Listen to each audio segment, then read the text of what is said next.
Assalamualaikum warahmatullahi wabarakatuh. Bismillahirrahmanirrahim. Alhamdulillah rabbil alamin wa bihi nasta'in ala umuri din.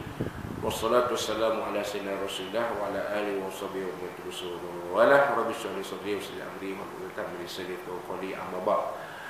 Tuan-tuan dan puan muslimin sekalian, Allah, amma ba'd. Alhamdulillah telah pun selesai menyempurnakan majlis tahlil arwah sebagai agenda ataupun perkara kedua yang kita sempurnakan selepas selesai bacaan surah ayat pertama ke-10 pertama ayat awal akhir di dalam surah Al-Kahfi.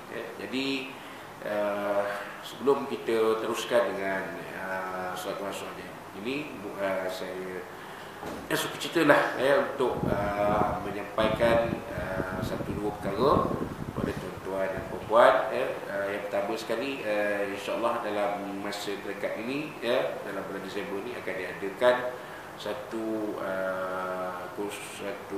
khusus pembinaan integriti pegawai rendah polis PDRM Kontingen Perak yang dianjurkan oleh unit pengurusan surau. Jadi kepada anggota PPRP kita, pegawai rendah polis kita yang berminat untuk menyertai program ini, berhubunglah dengan Ustaz Syamim atau Ustaz Adi untuk memberikan nama tuan-tuan.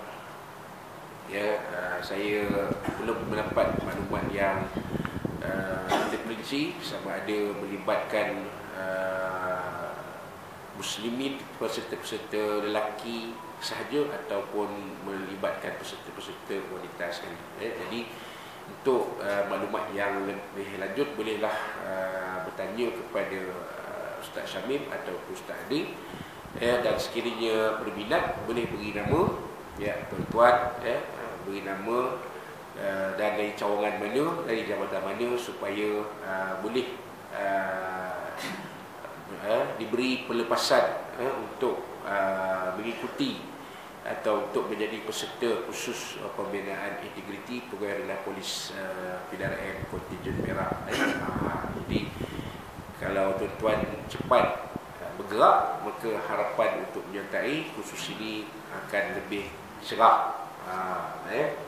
Saya dipahamkan mungkin pesertanya tidak terhad, tak ramai.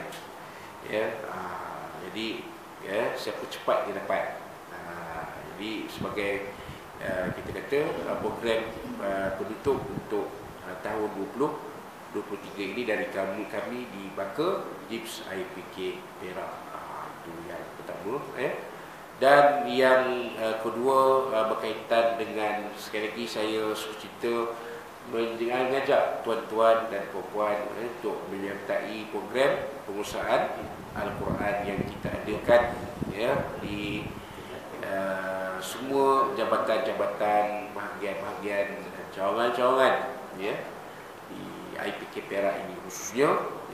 Jadi kepada tuan-tuan dan puan yang berhajat untuk menyertai program pengusahaan Al-Quran ini, bolehlah menyampaikan hajat tuan-tuan itu kepada Ustaz Adi kita untuk disusun jadual ataupun disusun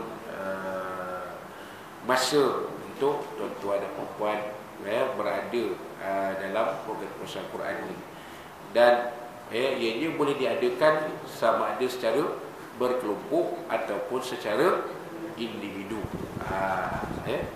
Jadi mungkin ada yang menyangka bahawa mesti diadakan berkelompok, individu tak boleh. Ustaz, saya seorang yang nak mengaji, contohnya saya seorang yang nak mengaji Ustaz dengan Ustaz, saya nak mengaji seorang, saya nak mengaji ramai-ramai.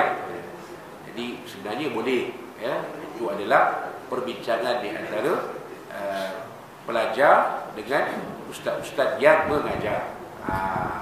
Jadi boleh sebenarnya, tak ada masalah.